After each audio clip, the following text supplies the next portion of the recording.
Сәлем, менің сүйікті оқушыларым. Сендерді көргеніме өте қуаныштымын. 4-тоқсан басталды. Барлықтарыңа сәттілік тілеймін және жаңа тапсырмаларды сабақта бірге орындайтын боламыз. Сондықтан міндетті түрде каналға тіркеліп алуды ұмытпаңдар оқушылар. Олай болса, Unit 7 Journey into Space on page 100. Яғни 7-ші модуль Journey into Space тақырыбында. Бұл жерде Journey бізде саяхат, Space ғарыш, яғни ғарышқа саяхат жасайтын боламыз. 100-ші бетті ашамыз оқушылар. Суретке мұқият қарайықшы. Суретіміз де ғарышқа байланысты, оқушылар. Ғарыш кемесін көріп тұрмыз, телескоп көріп тұрмыз. Енді осыған қарай біз келесі беттегі тапсырмаларды орындайтын боламыз. Олай болса, on page 1 into space тақырыбында exercise 1 бірінші тапсырмаға қараймыз. Look at the picture. Would you like to travel into space? Why not? Do you know any planets bigger than Earth? Деген сұрақтар берілген. Яғни суретке қара дейді.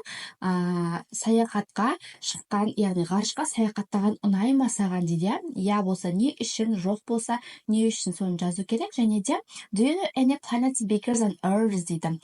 Сен жерден басқа үлкен планетаны білесің бе деген сияқты сұрақтар қойған екен. Осыған қысқаша жауап беретін боламыз. Қысқаша жауап беріп кеттім. Оқушылар өзгертіп те орындауға болады жауабы.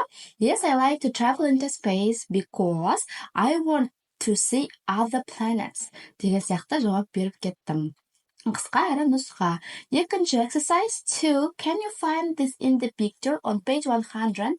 Match and listen and check. Яғни, қорапшада берілген сөздерді біз 100-ші беттегі суреттермен тауып сәйкестендіру керекпіз және тексеретін боламыз оқушылар. Мен қазір дұрыс жауабымен бірге қойып кететін болам және ағылшыншасын оқып, қазақша аударып отырам. Мұқият тыңдап, қайталап шығыңдар оқушылар. Бірінші сөз space station сөзі. Ол дегеніміз ғарыш станциясы, яғни ол бізде A суретімен сәйкес келеді. Екінші телескоп, көріп тұрмыз бе суреттен, ол бізде I деген суретпен сәйкес келеді. Үшінші space suit, ғарыш киімі, яғни ол бізде H. Төртінші rocket, зымыран, ол бізде F. Бесінші D, alien D, ол бізде өзге ғаламшарлықтар, Алтыншы B, planet ол планета, Жетінші astronaut ол бізде G, космонавт, Сегізінші spaceship, ғарыш кемесі, ол бізде E, және 9-шы C, comet, яғни комета. Міне осылай тапсырманы толық орындап шығамыз оқушылар. So, next exercise 3, read and write. Үшінші тапсырма бізде оқы және жаз деген сөздер жасырған. Біз оқу арқылы ол сөздің не екенін табу керекпіз. Мен қазір қысқаша жауаптарын айтып өтейін, оқушылар уақытты алмас үшін. Бірінші бізде comet, екінші бізде spaceship, үшінші space suite, төртінші телескоп, бесінші space station және алтыншы alien деген сөздер сәйкес келеді деген оқушылар. Осылай тапсырманы орындаймыз. Енді астындағы тапсырмаға қараймыз. Exercise 4. Look and read. Write. Оқы және жаз дейді, және де сөйлемнің қасына егер суретпен сәйкес келген болса, яғни суретпен дұрыс болса, yes деп жазып қоямыз, яғни я дейміз. Дұрыс емес болса, no деп қоямыз. Осылай тапсырманы орындап шықтым. Қазір осы жерден жазып алыңдар оқушылар. Яғни бірінші бізде yes, екінші сөйлеміміз no, дұрыс емес, үшінші сөйлем no, дұрыс емес, төртінші сөйлем yes, дұрыс, және бесінші сөйлем no, дұрыс емес болады екен оқушылар. Енді келесі бетті ашатын боламыз оқушылар. On page 102.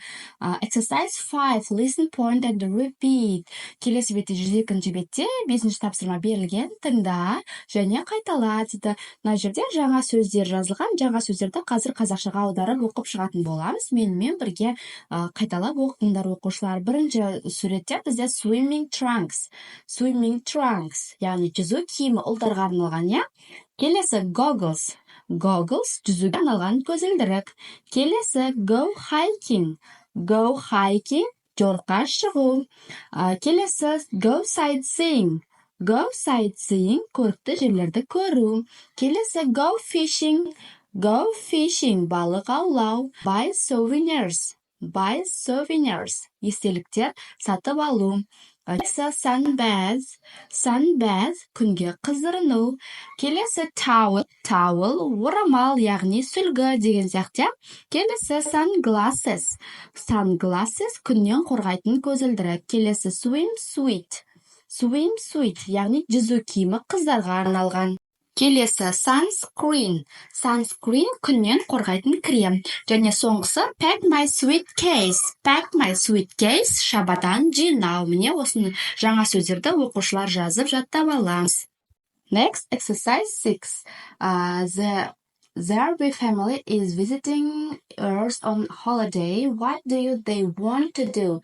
Read and complete then match the picture to the sentences. Яғни бұл жерде сөйлемдер, қарамен жазылған сөйлемдердің орындары ауысып кеткен, яғни оны біз дұрыстап жазу керекпіз және суретпен сөйлемдерді сәйкестендіру керекпіз.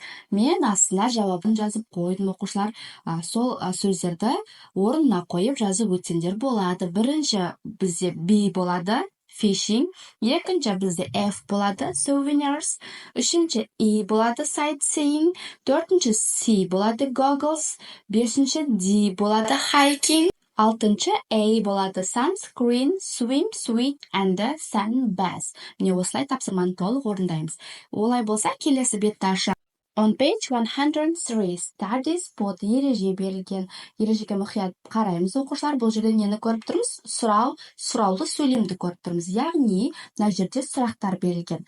Егер сұрақты адамға қоятын болса, қазақ тілінде кім дейтін болсақ, ағылшын тілінде who деп қояды екенбіз. Who is he? Ол кім? He is Peter Bob. Жасын сұрайтын болса, how old is she деп қоямыз. Why is happen? Why деген не үшін, не себепті деген мағынаны білдіреді. Жауабы because, яғни өйткені, себебі деп жауап береміз. Келесі what has he got? Не деген сұраққа, яғни what деп сұрақ қоямыз. Келесі where is he?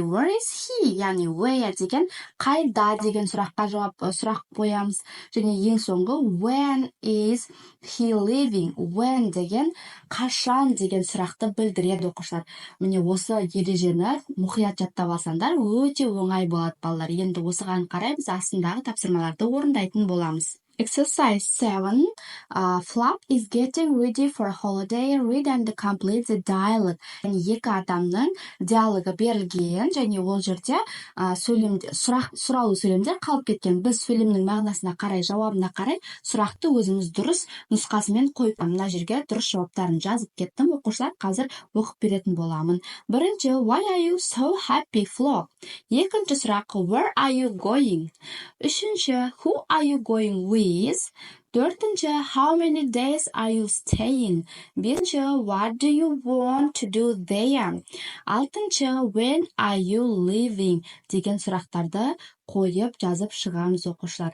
Бірінші сұрақта бізде не үшін, не себепті бақыттысың деген сұрақ. Екінші, қайда бара жатырсың?